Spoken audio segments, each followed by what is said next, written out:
तो थोड़ी ही देर ਦੇ ਵਿੱਚ ਪ੍ਰਧਾਨਮੰਤਰੀ ਨਰਿੰਦਰ ਮੋਦੀ ਮਨ ਕੀ ਬਾਤ ਕਰਨ ਜਾ ਰਹੇ ਨੇ। 70ਵੀਂ ਵਾਰ ਦੇਸ਼ਵਾਸੀਆਂ ਦੇ ਨਾਲ ਮਨ ਕੀ ਬਾਤ ਕਰਨਗੇ प्रधानमंत्री नरेंद्र। नमस्कार। आज विजयादशमी यानी दशहरे का पर्व है। इस पावन अवसर पर आप सभी को ढेरों शुभकामनाएं। दशहरे का ये पर्व असत्य पर सत्य की जीत का पर्व है, लेकिन साथ ही ये एक तरह से संकटों पर धैर्य की जीत का पर्व भी है। आज आप सभी बहुत संयम के साथ जी रहे हैं, मर्यादा में रहकर पर्व त्योहार मना रहे हैं। इसलिए जो लड़ाई हम लड़ रहे हैं उसमें जीत भी सुनिश्चित है। पहले दुर्गा पंडाल में मां के दर्शनों के लिए इतनी भीड़ जुट जाती थी, एकदम मेले जैसा माहौल रहता था, लेकिन इस बार ऐसा नहीं हो पाया। पहले दशहरे पर भी बड़े बड़े मेले लगते थे, लेकिन इस बार उनका स्वरूप भी अलग ही है। रामलीला का त्योहार भी उसका बहुत बड़ा आकर्षण था, लेकिन उसमें भी कुछ न कुछ पाबंदियां लगी है। पहले नवरात्र पर गुजरात के गरबा की गूंज हर तरफ छाई रहती थी। इस बार बड़े बड़े आयोजन सब बंद है। अभी आगे और भी कई पर्व आने वाले हैं। अभी ईद है, शरद पूर्णिमा है, वाल्मीकि जयंती है, फिर धनतेरस, दिवाली, भाई दूज, छठी मैया की पूजा है, गुरु नानक देव जी की जयंती है। कोरोना के इस संकट काल में हमें संयम से ही काम लेना है, मर्यादा में ही रहना है। साथियों, जब हम त्योहार की बात करते हैं, तैयारी करते हैं, तो सबसे पहले मन में यही आता है कि बाजार कब जाना है, क्या क्या खरीदारी करनी है। खासकर बच्चों में तो इसका विशेष उत्साह रहता है कि इस बार त्योहार पर नया क्या मिलने वाला है। त्योहारों की ये उमंग और बाजार की चमक एक दूसरे से जुड़ी हुई है। लेकिन इस बार जब आप खरीदारी करने जाएं, तो वोकल फॉर लोकल का अपना संकल्प अवश्य याद रखें। बाजार से सामान खरीदते समय हमें स्थानीय उत्पादों को प्राथमिकता देनी है। साथियों, त्योहारों के इस हर्षोल्लास के बीच में लॉकडाउन के समय को भी याद करना चाहिए। लॉकडाउन में हमने समाज के उन साथियों को और करीब से जाना है जिनके बिना हमारा जीवन बहुत ही मुश्किल हो जाता। सफाई कर्मचारी, घर में काम करने वाले भाई बहन, लोकल सब्जी वाले, दूध वाले, सिक्योरिटी गार्ड्स, इन सब का हमारे जीवन में क्या रोल है, हमने अब भली भांति महसूस किया है। कठिन समय में ये आपके साथ थे, हम सबके साथ थे। अब अपने पर्वों में, अपनी खुशियों में भी हमें इनको साथ रखना है। मेरा आग्रह है कि जैसे भी संभव हो, इन्हें अपनी खुशियों में जरूर शामिल करिए, परिवार के सदस्य की तरह करिए। फिर आप देखिए आपकी खुशियां कितनी बढ़ जाती हैं। साथियों, हमें अपने उन जाबाज सैनिकों को भी याद रखना है जो इन त्योहारों में भी सीमाओं पर डटे हैं, भारत माता की सेवा और सुरक्षा कर रहे हैं। हमें उनको याद करके ही अपने त्योहार मनाने हैं। हमें घर में एक दिया भारत माता के इन वीर बेटे बेटियों के सम्मान में भी जलाना है। मैं अपने वीर जवानों से भी कहना चाहता हूं कि आप भले ही सीमा पर हैं, लेकिन पूरा देश आपके साथ है, आपके लिए कामना कर रहा है। मैं उन परिवारों के त्याग को भी नमन करता हूं जिनके बेटे बेटियां आज सरहद पर है। हर वो व्यक्ति जो देश से जुड़ी किसी न किसी जिम्मेदारी की वजह से अपने घर पर नहीं है, अपने परिवार से दूर है, मैं हृदय से उसका आभार प्रकट करता हूं। मेरे प्यारे देशवासियों, आज जब हम लोकल के लिए वोकल हो रहे हैं, तो दुनिया भी हमारे लोकल प्रोडक्ट्स की फैन हो रही है। हमारे कई लोकल प्रोडक्ट्स में ग्लोबल होने की बहुत बड़ी शक्ति है। जैसे एक उदाहरण है खादी का। लंबे समय तक खादी सादगी की पहचान रही है। लेकिन हमारी खादी आज इको फ्रेंडली फैब्रिक के रूप में जानी जा रही है। स्वास्थ्य के दृष्टि से ये बॉडी फ्रेंडली फैब्रिक है, ऑल वेदर फैब्रिक है और आज खादी फैशन स्टेटमेंट तो बन ही रही है। खादी की पॉपुलैरिटी तो बढ़ ही रही है, साथ ही दुनिया में कई जगह खादी बनाई भी जा रही है। मैक्सिको में एक जगह है ओहाका। इस इलाके में कई गांव ऐसे हैं जहां स्थानीय ग्रामीण खादी बुनने का काम करते हैं। आज यहाँ की खादी ओहाका खादी के नाम से प्रसिद्ध हो चुकी है। ओहाका में खादी कैसे पहुंची, ये भी कम इंटरेस्टिंग नहीं है। दरअसल मैक्सिको के एक युवा मार्क ब्राउन ने एक बार महात्मा गांधी पर एक फिल्म देखी। ब्राउन ये फिल्म देखकर बापू से इतना प्रभावित हुए कि वो भारत में बापू के आश्रम आए और बापू के बारे में और गहराई से जाना समझा। तब ब्राउन को एहसास हुआ कि खादी केवल एक कपड़ा ही नहीं है, बल्कि ये तो एक पूरी जीवन पद्धति है। इससे किस तरह से ग्रामीण अर्थव्यवस्था और आत्मनिर्भरता का दर्शन जुड़ा है, ब्राउन इससे बहुत प्रभावित हुए। यहीं से ब्राउन ने ठाना कि वो मैक्सिको में जाकर खादी का काम शुरू करेंगे। उन्होंने मैक्सिको के ओहाका में ग्रामीणों को खादी का काम सिखाया, उन्हें प्रशिक्षित किया और आज ओहाका खादी एक ब्रांड बन गया है। इस प्रोजेक्ट की वेबसाइट पर लिखा है द सिंबल ऑफ धर्म इन मोशन। इस वेबसाइट में मार्क ब्राउन का बहुत ही दिलचस्प इंटरव्यू भी मिलेगा। वे बताते हैं कि शुरू में लोग खादी को लेकर संदेह में थे, परंतु आखिरकार इसमें लोगों की दिलचस्पी बढ़ी और इसका बाजार तैयार हो गया। ये कहते हैं ये राम राज्य से जुड़ी बातें हैं।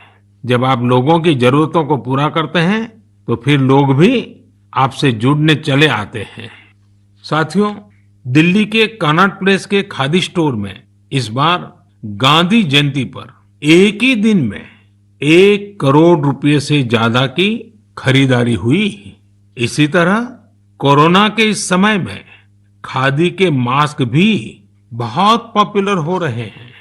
देश भर में कई जगह सेल्फ हेल्प ग्रुप्स और दूसरी संस्थाएं खादी के मास्क बना रहे हैं। यूपी में बाराबंकी में एक महिला है सुमन देवी जी। सुमन जी ने सेल्फ हेल्प ग्रुप की अपनी साथी महिलाओं के साथ मिलकर खादी मास्क बनाना शुरू किया। धीरे धीरे उनके साथ अन्य महिलाएं भी जुड़ती चली गई। अब वे सभी मिलकर हजारों खादी मास्क बना रही हैं। हमारे लोकल प्रोडक्ट्स की खूबी है कि उनके साथ अक्सर एक पूरा दर्शन जुड़ा होता है। मेरे प्यारे देशवासियों, जब हमें अपनी चीजों पर गर्व होता है तो दुनिया में भी उनके प्रति जिज्ञासा बढ़ती है। जैसे हमारे आध्यात्म ने, योग ने, आयुर्वेद ने पूरी दुनिया को आकर्षित किया है। हमारे कई खेल भी दुनिया को आकर्षित कर रहे हैं। आजकल हमारा मलखम्ब भी अनेकों देशों में प्रचलित हो रहा है।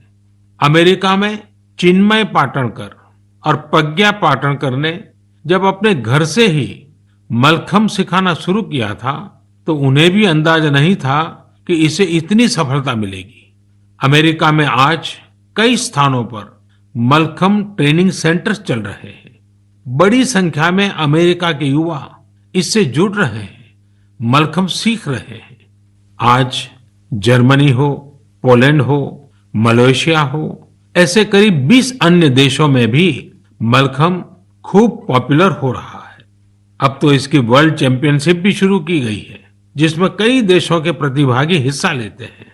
भारत में तो प्राचीन काल से कई ऐसे खेल रहे हैं जो हमारे भीतर एक असाधारण विकास करते हैं, हमारे माइंड बॉडी बैलेंस को एक नए आयाम पर ले जाते हैं। लेकिन संभवतः नई पीढ़ी के हमारे युवा साथी मलखम्ब से उतना परिचित न हो। आप इसे इंटरनेट पर जरूर सर्च करिए और देखिए। साथियों, हमारे देश में कितनी ही मार्शल आर्ट्स है। मैं चाहूंगा कि हमारे युवा साथी इनके बारे में भी जाने, इन्हें सीखें और समय के हिसाब से इनोवेट भी करें। जब जीवन में बड़ी चुनौतियां नहीं होती हैं, तो व्यक्तित्व का सर्वश्रेष्ठ भी बाहर निकलकर नहीं आता है। इसलिए अपने आप को हमेशा चैलेंज करते रहिए। मेरे प्यारे देशवासियों, कहा जाता है लर्निंग इज ग्रोइंग।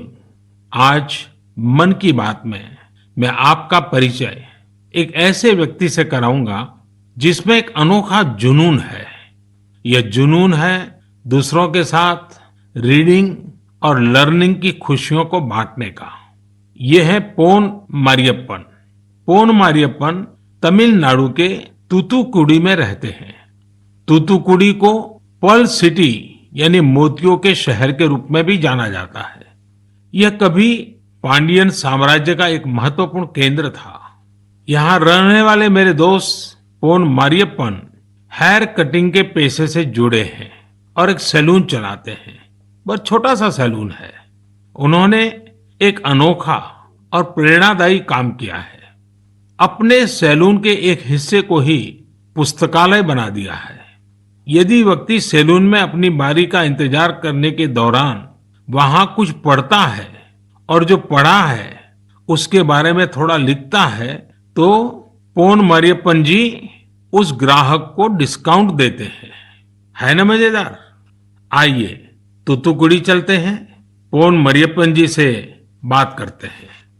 पोन मारियप्पन जी, वणक्कम, नल्ला इरकिंगड़ा। மாண்புமிகு பிரதமர் ஐயாவுக்கு வணக்கம். माननीय प्रधानमंत्री जी नमस्कार. वणक्कम वणक्कम. உங்களுக்கு இந்த லைப்ரரி ஐடியா எப்படி வந்ததா? நான் 8ஆம் வகுப்பு தான் படிச்சிருக்கிறேன். மேற்கொண்டு எங்கள் குடும்ப சூழ்நிலை காரணமாக படிக்க முடியல. எனக்கு படித்தவங்களை பார்க்கும்போது எனக்குள்ள ஒரு வருத்தம் இருக்கும். நாமளும் ஒரு நூலகத்தை உருவாக்கி வாழ்க்கையை படிக்கணுங்கிறக்காண்டி இந்த ஒரு முயற்சி எடுத்து நான் பண்ணுறேன். मैं 8वीं कक्षा तक पढ़ा हूँ. उसके आगे मेरी पारिवारिक परिस्थितियों के कारण मैं अपनी पढ़ाई को आगे बढ़ा न सका. जब मैं पढ़े लिखे आदमियों को देखता हूँ तब मेरे मन में एक कमी महसूस हो रही थी. इसलिए मेरे मन में ये आया कि हम क्यों न एक पुस्तकालय स्थापित करें और उससे बहुत से लोगों को ये लाभ होगा. यही मेरे लिए एक प्रेरणा बनी. உங்களுக்கு எந்த புத்தகம் பிடிக்கும்? எனக்கு திருக்குறள் ரொம்ப பிடிக்கும். मुझे तिरुकुरल बहुत प्रिय है. ஓ, உங்ககிட்ட பேசியதில் எனக்கு ரொம்ப மகிழ்ச்சி. நல்வாழ்த்துக்கள். எனக்கும் மாண்புமிகு பிரதமர் ஐயாட்ட பேசுறது ரொம்ப ரொம்ப மகிழ்ச்சியாக இருக்கிறது. मैं भी माननीय प्रधानमंत्री जी से बात करते हुए अति प्रसन्नता महसूस कर रहा हूँ. अगेन नलवाड़तुकल. நன்றிங்க ஐயா. धन्यवाद प्रधानमंत्री जी. Thank you. हमने अभी पोन मारियप्पन जी से बात की. देखिए कैसे वो लोगों के बालों को तो संवारते ही हैं, उन्हें अपना जीवन संवारने का भी अवसर देते हैं. थिरुकुरल की लोकप्रियता के बारे में सुनकर बहुत अच्छा लगा. थिरुकुरल की लोकप्रियता के बारे में आप सबने भी सुना. आज हिंदुस्तान की सभी भाषाओं में थिरुकुरल उपलब्ध है. अगर मौका मिले तो जरूर पढ़ना चाहिए. जीवन के लिए वह एक प्रकार से मार्गदर्शक है. साथियों, लेकिन आपको यह जानकर खुशी होगी कि पूरे भारत में अनेक लोग हैं जिन्हें ज्ञान के प्रसार से अपार खुशी मिलती है. ये वो लोग हैं जो हमेशा इस बात के लिए तत्पर रहते हैं कि हर कोई पढ़ने के लिए प्रेरित हो. मध्य प्रदेश के सिंगरौली की शिक्षिका उषा दुबे जी ने तो स्कूटी को ही मोबाइल लाइब्रेरी में बदल दिया है. वे प्रतिदिन अपने चलते फिरते पुस्तकालय के साथ किसी न किसी गांव में पहुंच जाती है और वहां बच्चों को पढ़ाती है. बच्चे उन्हें प्यार से किताबों वाली दीदी कहकर बुलाते हैं.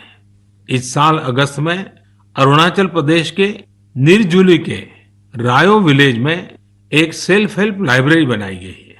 दरअसल यहाँ की मीना गुरुंग और दिवांग होसाई को जब पता चला कि कस्बे में कोई लाइब्रेरी नहीं है, तो उन्होंने इसकी फंडिंग के लिए हाथ बढ़ाया। आपको ये जानकर हैरानी होगी कि इस लाइब्रेरी के लिए कोई मेंबरशिप फी नहीं है। कोई भी व्यक्ति 2 हफ्ते के लिए किताब ले जा सकता है, पढ़ने के बाद उसे वापस करना होता है। ये लाइब्रेरी 7 दिन 24 घंटे खुली रहती है। आस पड़ोस के अभिभावक यह देखकर काफी खुश हैं कि उनके बच्चे किताब पढ़ने में जुटे हैं, खासकर उस समय जब स्कूलों ने भी ऑनलाइन क्लासेस शुरू कर दी है। वहीं चंडीगढ़ में एक एनजीओ चलाने वाले संदीप कुमार जी ने एक मिनी वैन में मोबाइल लाइब्रेरी बनाई है। इसके माध्यम से गरीब बच्चों को पढ़ने के लिए मुफ्त में बुक्स दी जाती हैं। इसके साथ ही गुजरात के भावनगर की भी 2 संस्थाओं के बारे में जानता हूं जो बेहतरीन कार्य कर रही है। उनमें से एक है विकास वर्तुल ट्रस्ट। यह संस्था प्रतियोगी परीक्षाओं की तैयारी करने वाले विद्यार्थियों के लिए बहुत मददगार है। यह ट्रस्ट 1975 से काम कर रहा है और ये 5000 पुस्तकों के साथ 140 से अधिक मैगजीन उपलब्ध कराता है। ऐसी एक संस्था पुस्तक परब है। यह इनोवेटिव प्रोजेक्ट है जो साहित्यिक पुस्तकों के साथ ही दूसरी किताबें निःशुल्क उपलब्ध कराते हैं। इस लाइब्रेरी में आध्यात्मिक, आयुर्वेदिक उपचार और कई अन्य विषयों से संबंधित पुस्तकें भी शामिल है। यदि आपको इस तरह की और प्रयासों के बारे में कुछ पता है तो मेरा आग्रह है कि आप उसे सोशल मीडिया पर जरूर साझा करें। ये उदाहरण पुस्तक पढ़ने या पुस्तकालय खोलने तक ही सीमित नहीं है, बल्कि यह उस नए भारत की भावना का भी प्रतीक है जिसमें समाज के विकास के लिए हर क्षेत्र और हर तबके के लोग नए नए और इनोवेटिव तरीके अपना रहे हैं। गीत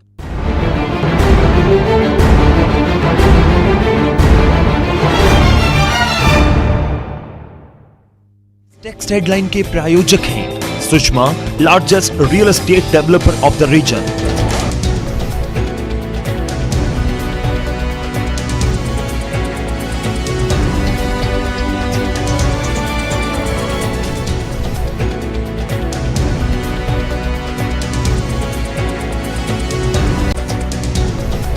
इस टेक्स्ट हेडलाइन के प्रायोजक हैं Sushma, largest real estate developer of the reason.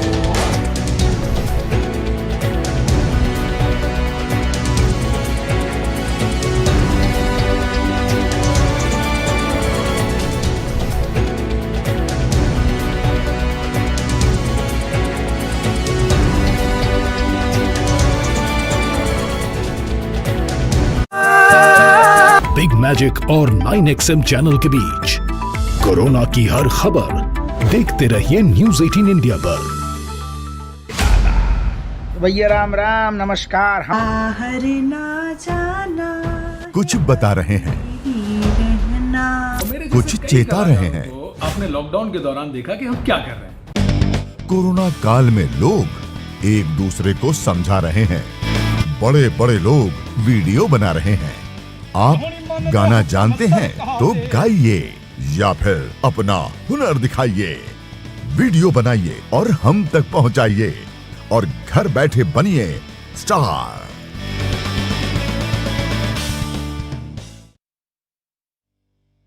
News 18 India आपका पसंदीदा नेशनल न्यूज चैनल उपलब्ध है डिश टीवी के चैनल नंबर 663 और D2H के चैनल नंबर 306 पर।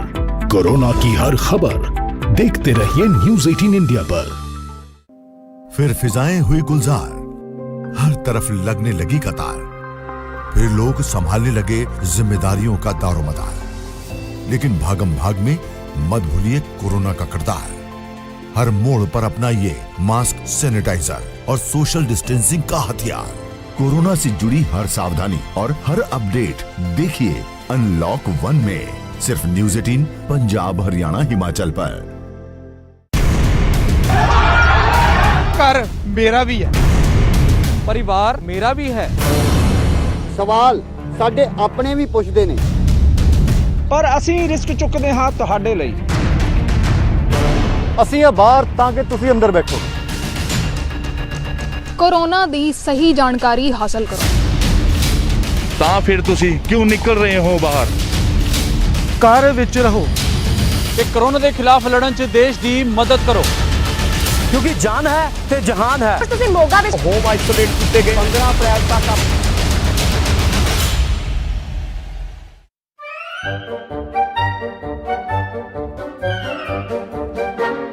अखबार हुआ ठप, आउटडोर हुआ बेकार, टीवी ही दे रहा है विज्ञापन को तेज रफ्तार।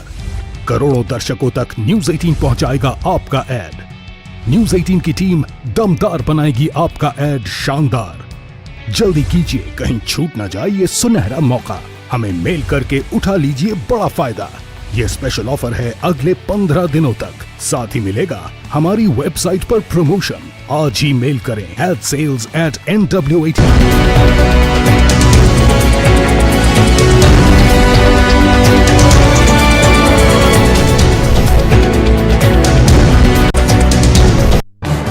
इस न्यूज हेडलाइंस के प्रायोजक पेट सफा आयुर्वेदिक चूर्ण। पेट सफा, हर रोग दफा।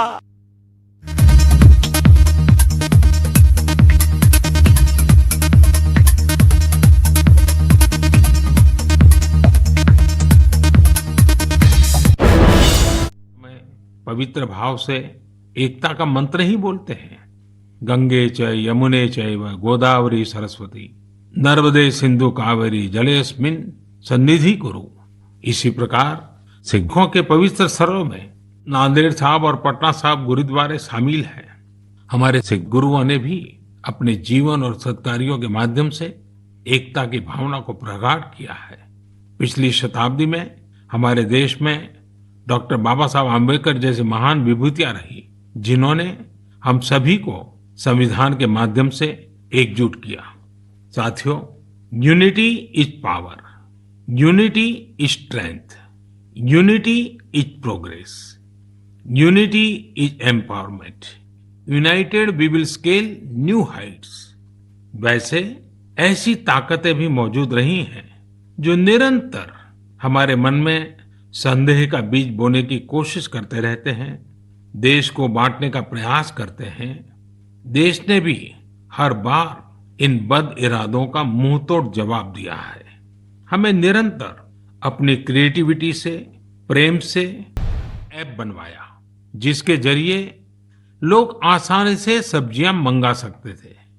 इस पूरे प्रयास से किसानों को अपनी सब्जियां और फलों के अच्छे दाम मिले और लोगों को भी फ्रेश सब्जियां मिलती रही। वहां आजीविका फार्म फ्रेश ऐप का आइडिया बहुत पॉपुलर हो रहा है। लॉकडाउन में इन्होंने 50 लाख रुपए से भी ज्यादा के फल सब्जियां लोगों तक पहुंचाई हैं। साथियों, एग्रीकल्चर सेक्टर में नई संभावनाएं बनता देख हमारे युवा भी काफी संख्या में इससे जुड़ने लगे हैं। मध्य प्रदेश के बड़वानी में अतुल पाटीदार अपने क्षेत्र के 4000 किसानों को डिजिटल रूप से जोड़ चुके हैं। ये किसान अतुल पाटीदार के ई प्लेटफॉर्म फार्म कार्ड के जरिए खेती के सामान जैसे खाद, बीज, पेस्टिसाइड, फंगिसाइड आदि की होम डिलीवरी पा रहे हैं। यानी किसानों को घर तक उनकी जरूरत की चीजें मिल रही हैं। इस डिजिटल प्लेटफॉर्म पर आधुनिक कृषि उपकरणों भी किराए पर मिल जाते हैं। लॉकडाउन के समय भी इस डिजिटल प्लेटफॉर्म के जरिए किसानों को हजारों पैकेट डिलीवरी किए गए, जिसमें कपास और सब्जियों के बीज भी थे। अतुल जी और उनकी टीम किसानों को तकनीकी रूप से जागरूक कर रही है, ऑनलाइन पेमेंट और खरीदारी सिखा रही है। साथियों, इन दिनों महाराष्ट्र की एक घटना पर मेरा ध्यान गया। वहां एक फार्मर प्रोड्यूसर कंपनी ने मक्के की खेती करने वाले किसानों से मक्का खरीदा। कंपनी ने किसानों को इस बार मूल्य के अतिरिक्त बोनस भी दिया। किसानों को भी एक सुखद आश्चर्य हुआ। जब उस कंपनी से पूछा तो उन्होंने कहा कि भारत सरकार ने जो नए कृषि कानून बनाए हैं, अब उसके तहत किसान भारत में कहीं पर भी फसल बेच पा रहे हैं और उन्हें अच्छे दाम मिल रहे हैं। इसलिए उन्होंने सोचा कि इस एक्स्ट्रा प्रॉफिट को किसानों के साथ भी बांटना चाहिए। उस पर उनका भी हक है और उन्होंने किसानों को बोनस दिया है। साथियों, बोनस अभी भले ही छोटा हो, लेकिन ये शुरुआत बहुत बड़ी है। इससे हमें पता चलता है कि नए कृषि कानून से जमीनी स्तर पर किस तरह के बदलाव किसानों के पक्ष में आने की संभावनाएं भरी पड़ी है। मेरे प्यारे देशवासियों, आज मन की बात में देशवासियों की असाधारण उपलब्धियां, हमारे देश, हमारी संस्कृति के अलग अलग आयामों पर आप सबसे बात करने का अवसर मिला। हमारा देश प्रतिभावान लोगों से भरा हुआ है। अगर आप भी ऐसे लोगों को जानते हो तो उनके बारे में बात कीजिए, लिखिए और उनकी सफलताओं को शेयर कीजिए। आने वाले त्योहारों की आपको और आपके पूरे परिवार को बहुत बहुत बधाई। लेकिन एक बात याद रखिए और त्योहारों में जरा विशेष रूप से याद रखिए, मास्क पहनना है, हाथ साबुन से धोते रहना है, 2 गज की दूरी बनाए रखनी है। साथियों, अगले महीने फिर आपसे मन की बात होगी। बहुत बहुत धन्यवाद।